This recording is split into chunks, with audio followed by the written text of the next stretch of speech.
welcome to TBS. Today I want us to try to find out if Chad's going to turn on Lori because his attorney is better than hers. Mark Means seems a slight bit incompetent, and it may just be because he hasn't had this kind of trial before. He's a civil attorney, I think. And John Pryor, who is Chad's, has done this a lot and seems very confident in the courtroom. The couple used to have the same attorney, which was Mark Means, and they shared him, but it was against the court's law, so they got rid of that. And so I don't know if Chad's going to be tempted to turn against her because he has the upper hand now. It's very, it's also telling because he's being tried in his hometown where people loved him. And so it's a little bit awkward for her. I don't really understand what will happen, and it seems a bit unfair, but they did kill people, and they both are guilty of doing that.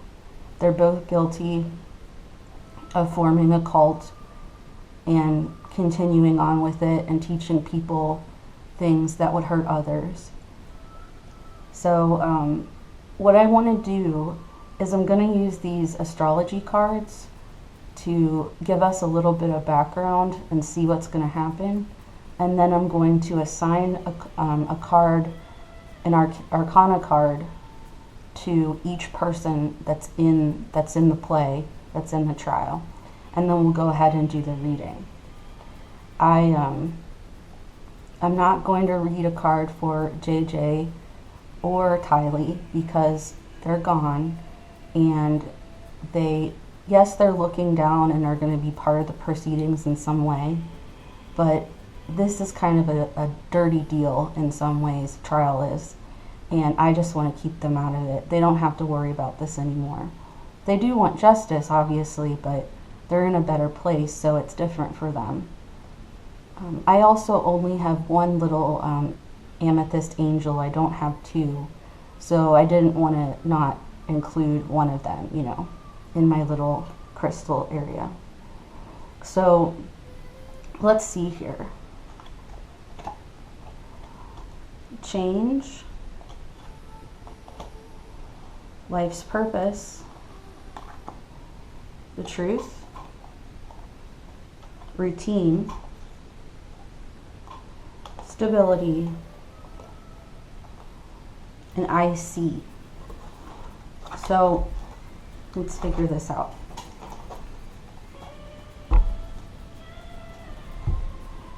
We have the Sagittarius card.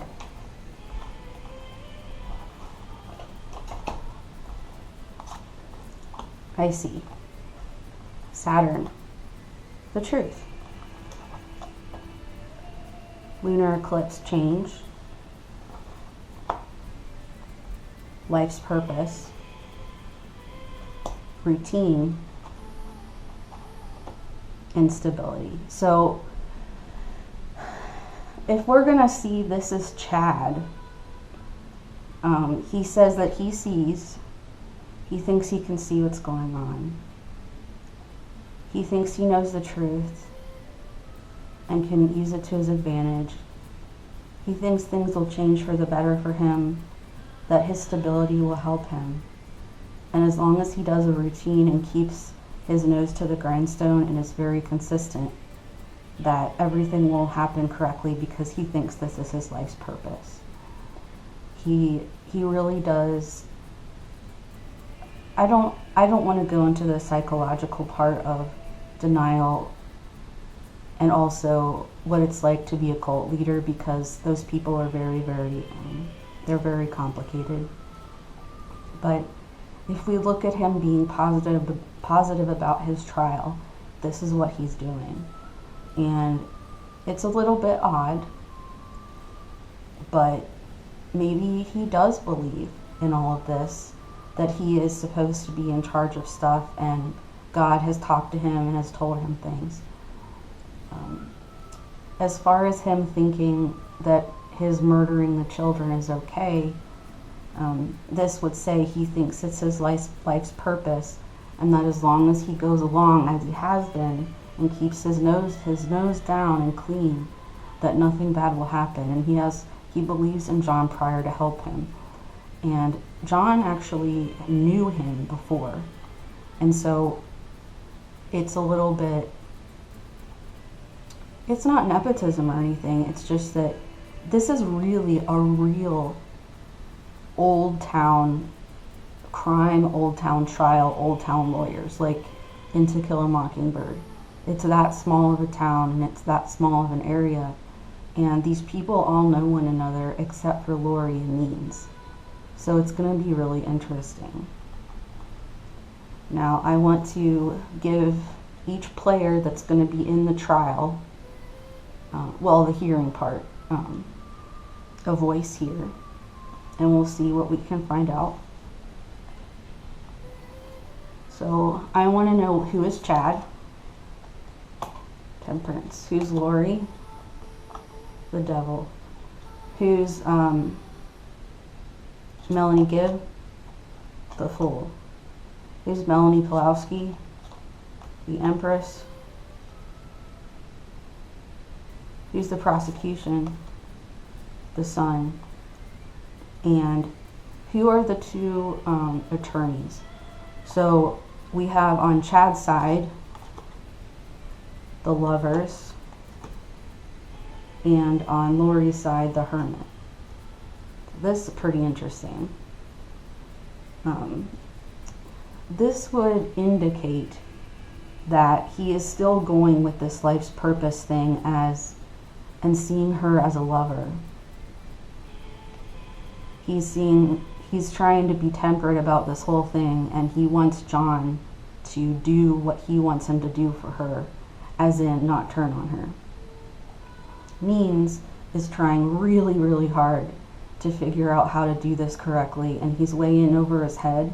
He may be able to survive, and he probably needs help, but he's not having any allies, and that's hard, because Pryor does. Pryor has lots of allies and is well known in the town and around. Pulowski definitely thinks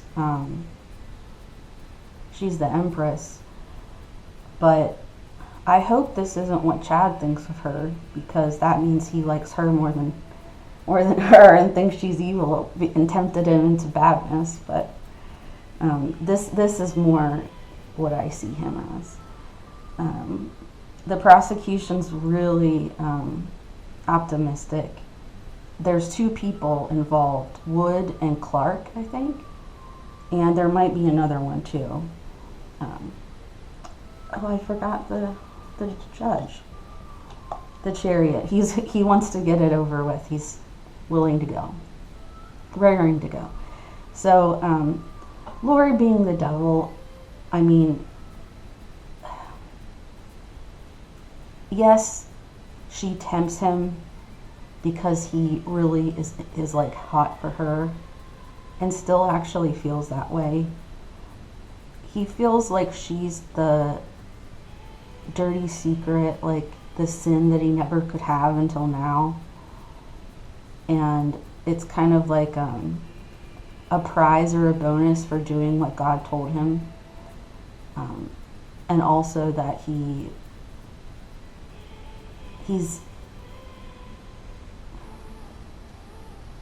always done good, and she's always gone and got her way, and so he wants to live on the wild side also. Now, if this was her thinking of herself,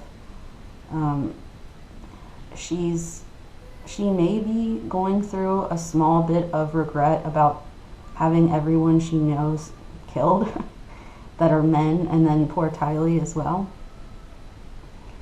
She has always been this person. She's always been a temptress, a person that has selfish desires. But she also has a small bit of religious, like, curiosity and wanting to be finding life's purpose. And so really having them together was a unique thing, something they both really wanted and found inspiring in their life. Now, Melanie Gibb, everyone can see her as the fool now. When she first came on the scene and was talking, she did her best to make sure everyone knew that she didn't do anything wrong and that she was just a pawn in this, and that she believed everything they said because she wanted to be somebody that was important, and that this cult like did it for her and she was happy. But obviously she helped with some things, and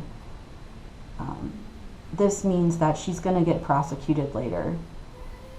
She thinks she started on a journey to like freedom, but she's actually started on a journey to be locked up. I'm glad for that, because being a self-righteous person and someone who's obsessed with her life purpose and getting religion, it's better that she would be able to figure out the reality of the situation and say it out loud, and maybe she'll be forced to do that at her trial. These two will never say everything, and that's because they believe they're better than most people. Okay, so, and then I want to say, like, as a couple, who are they? Strength. Okay, so it says that they're gonna stick it out together, and I don't know if that means that the lawyers help each other or not, but it seems like they don't. But it seems through this area a very strong yes that Chad is going to stay with Lori and try to help. And she's going to, no matter if she wants to or not, because he has the upper hand. He has the better lawyer. And she also gets hope from him, and he gets hope from her, writing letters and being able to talk. So they actually are allowed to communicate, but everything's read, of course. But they do love each other still, in whatever way that is for them. So I'm really glad about that. Actually, I know that's kind of counterintuitive or weird because they're murderers, but it's kind of nice to see love prevail in some way. I know that it's not the best way to look at it, but it still makes me a little bit happy. Okay, now, so we got a tentative / medium yes that he is, or no, that he's not going to hurt her and go against her, even though he has the better lawyer, and that yes, they're still in love and still on the same side. And when we see that he thinks that as long as he does everything the same as before and acts the same as before, he'll get away with things just like before.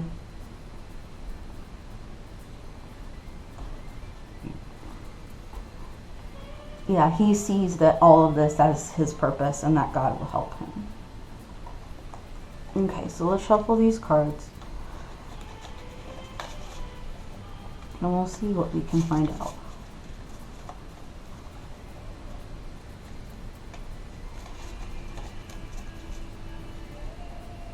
I really like doing different things in the beginning to set the tone for the reading, because it helps everyone to remember, and also it helps me to focus.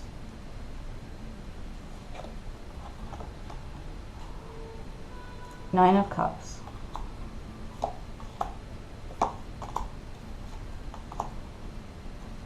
And Fool again. So the Nine of Cups is somebody that is pleased with themselves, that they built something in life and they don't want to change it, that they're proud of what they've done, and they are very satisfied. They've had an idea, or Chad's had an idea, and it's actually gone well for them. He's been able to celebrate with his love and go to Hawaii. He's he's been able to have some victory, even though some people had to fall by the wayside. And he's got to start over with someone that he was really interested in.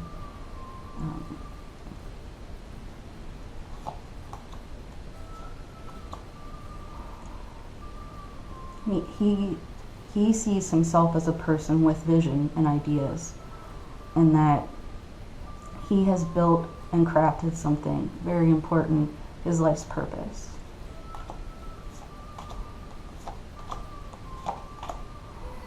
Okay, so the Emperor, that's how he sees himself.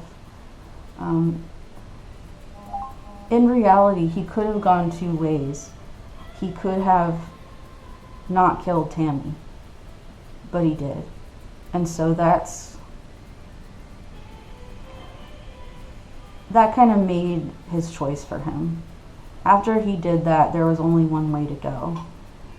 And he knows he'll be judged, but he really does believe that God will say it's okay. And he loved Lori because of her money, but also because she's a queen, and he thought she was just so many things that he wasn't and never had in his life.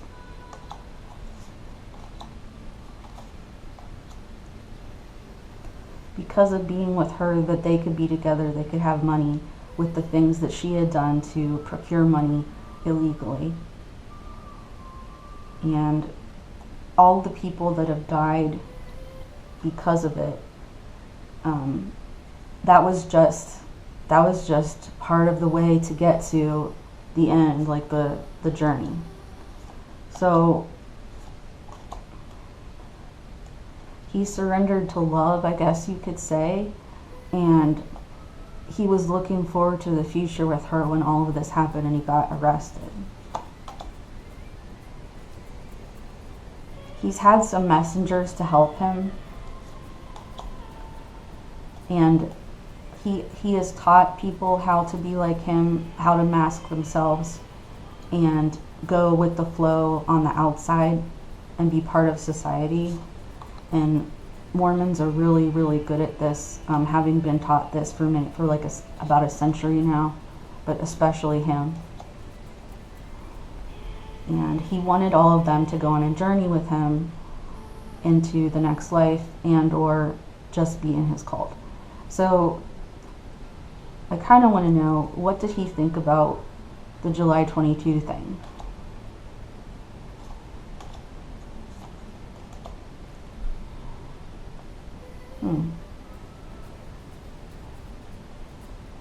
So temperance, of course, is like his byword, and he uses that to get by in life.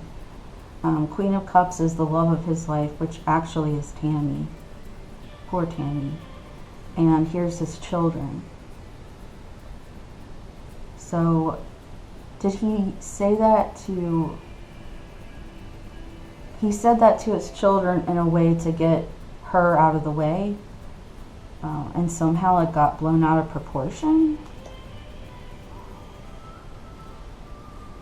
Anything that got him accolades, he would be okay with. And he did tell everybody about, like, they were soulmates and his children were wonderful and everything. But then he met Lori, the Empress, for him. Melanie P's like a little empress, I guess, because they look the same and they're related and all that. This is what he had. He actually had this already. He had his children, his wife, the farm, and religion, and his friends, like a good thing that he had built. But he had a vision to get something else, and I think it came in his mind when he met Lori because he was just so smitten with her. And we see this with the Chris Watts and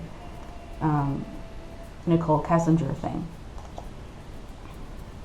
Obviously it all got ruined and fell down, and now he's relying on his kids to like send him love and everything, because no one else is really doing it. Because his family does believe, the rest of the family does believe that he killed Tammy. Not all of his children though. And that there is maybe the oldest son is the one who's championing his cause to his family. And he sees him as like the best thing that he has in his life right now that he can actually like interact with. He's trying to turn him, like, he loves him. He loves this guy, the son loves his dad, but Chad's trying to teach him to be more of a warrior like for him and to get his family on his side. But obviously he doesn't know if that'll work. He wants to be able to celebrate with his family when he comes out, and he's telling his son this, but his son isn't totally on board, even though he loves his dad. His dad wants him to build this thing with him, but he knows it means being part of a cult in the eyes of the law, and so he's kind of nervous. So let's see. So 100% for sure that they're not going to turn on, that he's not going to turn on her. Yeah, he will rest. He will help with money if he can. She'll help him with money if she can. They'll send messages, and they see everything as, when we get out of this, everything will be okay. So that's pretty interesting. It's very positive in their mind.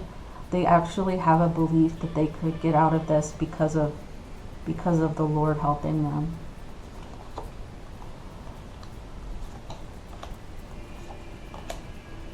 However, justice will be served, and if they get out, they will be penniless, and Lori will leave him if they get out. Sorry to say, because she wants more. Once he starts failing in life, if he isn't exciting and doesn't have a following and doesn't have money and doesn't have a podcast, if there's someone better comes along, she might leave. Because she's the devil. And also, she'll use the truth against him. But she won't do it in this trial because she does not have the upper hand. And this is her son, Kobe. Or Cody. I never can remember his name. Kobe. He's like he's trying, and her nephew. They're trying to tell people what she's like. And so justice will actually come back to get her because she won't be able to be her old self again. People will be monitoring her. So this is kind of saying that they will get out, but let's make sure.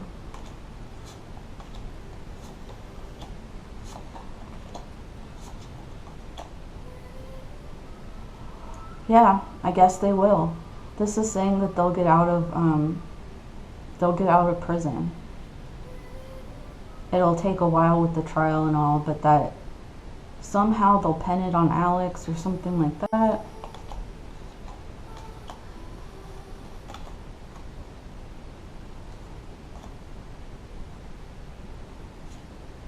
Lawyers.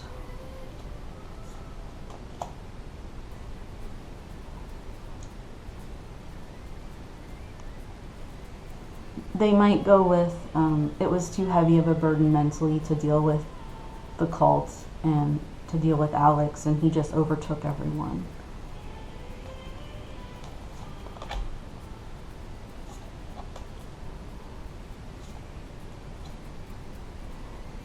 And they regret dealing with him. They feel like they had to defend themselves against him and all kinds of things. Obviously, there'll be some kind of proof of this, or seeming proof, and it will help their cause. And Chad has a lot of hope. A lot of hope. And he's willing to fight this, obviously. He feels like he has people in his corner.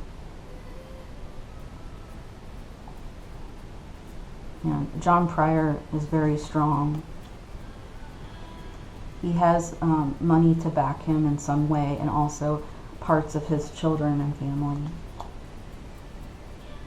And he knows that, and he believes that all of this is just a facade, that his soul is free and that God will just get him out of it. I mean, obviously, he's deluding himself, but that's what he believes. And because of his hope is so strong, he will be unwavering and temperate in how he shows to the court. I saw in the hearing 2 days ago, or a day ago, that he was smirking when John Pryor was talking about some things. And I really think he's gonna realize that was really stupid and he should never do that again. And Lori knows how to tell him, even though Chad's a cult leader, he is slightly awkward socially, and even though she's like way over the top, she is able to move socially. I don't really know how to explain that, but I think you understand. She's going to be advising him how to act and want to know blow by blow everything that happened. And she'll be mean to him and tell him things to make sure he doesn't act a fool on stand. And they're both going to be generous with each other. So this is saying in love that they will have heartbreak, but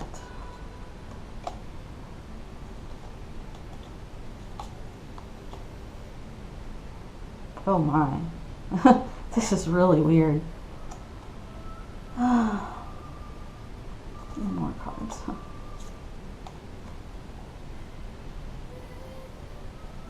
Their marriage, they have a lot of options because of this, like how to go forward with their trials, how to defend themselves, and if they lose love or not. This is so weird. And right now, obviously, they're being hermits and keeping a few things to themselves. I don't think that... I think this is kind of just telling the truth of the reality of the situation, which is they're people, and they're flawed people, and they're criminals. So criminals act a certain way, criminal couples act a certain way, and no matter how high their morality is, as far as what they believe, the Church of the Firstborn is to them, they think they're in charge of this. They think they're sent on a mission. Their delusion is very strong because it's how they... I don't know how to explain it, but it's how they get through life, especially right now. And it's actually doing the job for them. But after all is said and done, if they get out, they won't be able to maintain this relationship. But what's odd is that throughout this process of trial, they will remain together and they will stay solid. Maybe it's a waste, I guess you could say, but it's kind of interesting to show that happen because it is very rare. It's extremely rare for couples to not snitch on each other, even like afterwards. And obviously because they're married, they can't give witness against each other, and that also helps them keep in solidarity. So this was slightly vague, but I think it pretty much shows that he will not turn on her, and that this trial is actually in their favor in a few ways that are surprising. So I guess that's been it. We'll have to see what happens.